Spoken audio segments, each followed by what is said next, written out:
Hello बच्चों, let us read this question. The question says two of lines represented by x cube minus 6x square y plus 3xy plus dy cube equal to 0 are perpendicular. We have four options, right? तो सबसे पहले हम लोग देखेंगे what key concept we can use. So the key concept is equation representing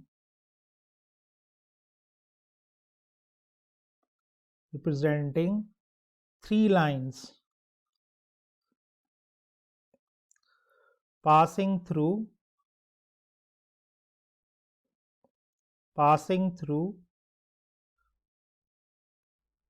origin. ठीक है, तो आइए हम लोग देखते हैं सबसे पहले क्या इक्वेशन गिवन है. Equation are x cube minus 6x square y plus 3x y square plus d y cube equal to 0. थोड़ा सा इक्वेशन को रीअरेंज करते हैं तो we can write d y cube plus 3x y square minus 6x square y plus x cube that is equal to 0. D से divide कर दीजिए पूरी इक्वेशन को तो we will have y cube plus 3 upon d x y square minus 6 upon d x square y plus 1 upon d into x cube is equal to 0. This is equation 1. अब जैसा हमें पता है कि ये क्यूबिक इक्वेशन जो है वो 3 ऐसी लाइंस को रिप्रेजेंट करेगी जो ऑरिजिन से पास कर रहे हैं. तो मान लीजिए कि वो लाइन की इक्वेशन क्या है, y is equal to m1x, y is equal to m2x and y is equal to m3x. So इन तीनों से हम एक क्यूबिक इक्वेशन बनाएंगे और इसको कंपेयर करके हम लोग फिर देखेंगे, राइट? तो आइए, so we will have y minus m1x into y minus m2x into y minus m3x is equal to 0.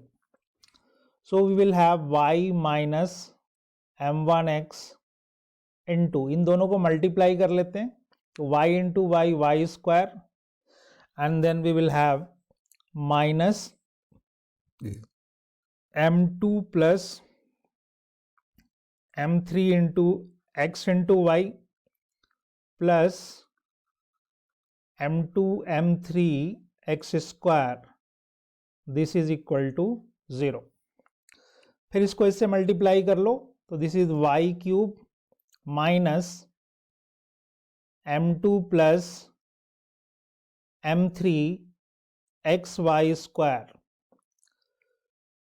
Plus m2 m3 x square y, फिर इसको इससे मल्टीप्लाई करेंगे minus m1 x y square and then minus minus plus m1 into m2 plus m3 into x square y and then finally plus minus minus m1 m2 m3 into x cube that is equal to 0. थोड़ा सा equation को rearrange कर लेते हैं तो we will have y cube. अब देखिए इनको और इनको एक साथ कर लेते हैं तो minus m1 plus m2 plus m3 into x y square, right. इनको और इनको एक साथ कर लेते हैं तो आ जाएगा plus m1 m2 plus m2 m3 plus m3 m1 x square y, and then finally minus m1 m2 m3 x cube, that is equal to 0, and we may say equation 2. तो अब क्या करेंगे, कंपेयर कर लेंगे from 1 and 2, comparing equation 1 and 2. तो दोनों को अगर अपन कंपेयर करें तो देखिए क्या मिलेगा हमें। तो आइए देख लेते हैं 1 क्या कह रहा है। 1 में हमारा जो कोफिशिएंट है एक्स वाई स्क्वायर का, दिस इज +3/d, और यहाँ पे है -1, तो m1 plus m2 plus m3 that will be equal to -3/d. -3/d. You may say this is equation 3. Then we will have m1 m2 plus m2 m3 plus m3 m1. तो x square y का coefficient -6/d है, तो it will become -6/d. This is equation 4. And then finally यहाँ -m1 m2 m3 है, x cube का coefficient, और यहाँ पे +1/d है, तो फाइनली हमारे पास आ जाएगा m1 m2 m3 is -1/d, right? So you may say this is equation 5. अब एक बात कही गई है क्वेश्चन में कि दो लाइंस जो है वो परपेंडिकुलर हैं। तो मान लीजिए शुरू के दो लाइन परपेंडिकुलर हैं, तो हम ऐसा कह सकते हैं कि m1 m2 जो है वो क्या है, -1 के इक्वल है। दो लाइन परपेंडिकुलर हैं तो उनके स्लोप का प्रोडक्ट -1। अब फिफ्थ में अगर हम रख दें ऐसा तो क्या मिलेगा, देखिए -1 into m3 that will be equal to -1/d, यानी m3 की वैल्यू आ गई guys 1/d, right.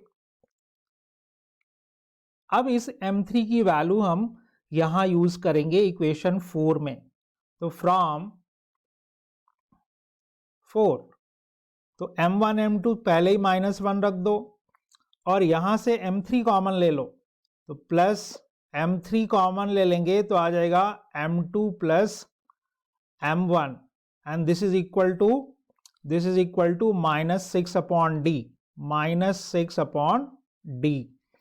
Put the value of m3 और इसको इधर ट्रांसफर कर दो, तो m3 कितना है, 1/d, तो m2 plus m1 this is equal to, ये आ जाएगा तो 1 - 6/d. अब गाइज देखो यहां से हम m1 m2 की वैल्यू निकालेंगे, तो m1 प्लस m2 की वैल्यू क्या आएगी, m1 प्लस m2 की वैल्यू आ जाएगी, देखो -3/d, और m3 कितना आया है, देखिए m3 1/d आया है, तो आ जाएगा -1/d. तो m1 प्लस m2 हम इसको फाइनली और ऐड कर दो तो ये हो जाएगा -4/d. तो m1 प्लस m2 यहां रख देंगे, तो दिस इज 1/d, और m1 प्लस m2 आ गया -4/d, और यहां पे हम एलसीएम ले लें तो d -6/d. ठीक है गाइस। तो अब देखिए क्या हो जाएगा, यहां आ गया जी -4/d square is equal to d -6/d. Cross multiply कर लेते हैं तो आ जाएगा d³ -6d square is equal to -4d. तो d³ -6d square plus 4d is equal to 0. d common ले लीजिए तो d square -6d plus 4 equal to 0। तो यहाँ से एक d0 आना चाहिए which is not possible, d0 नहीं होगा। तो दूसरी इक्वेशन आ गई d square minus 6d plus 4। अब इस क्वाड्रेटिक इक्वेशन का अगर हम डिस्क्रिमिनेंट निकालें तो देखते हैं क्या आता है। क्या होता है discriminant? B square minus 4ac, that is minus 6 का square minus 4 into 1 into 4, so this is 36 minus 16 which is 20, right?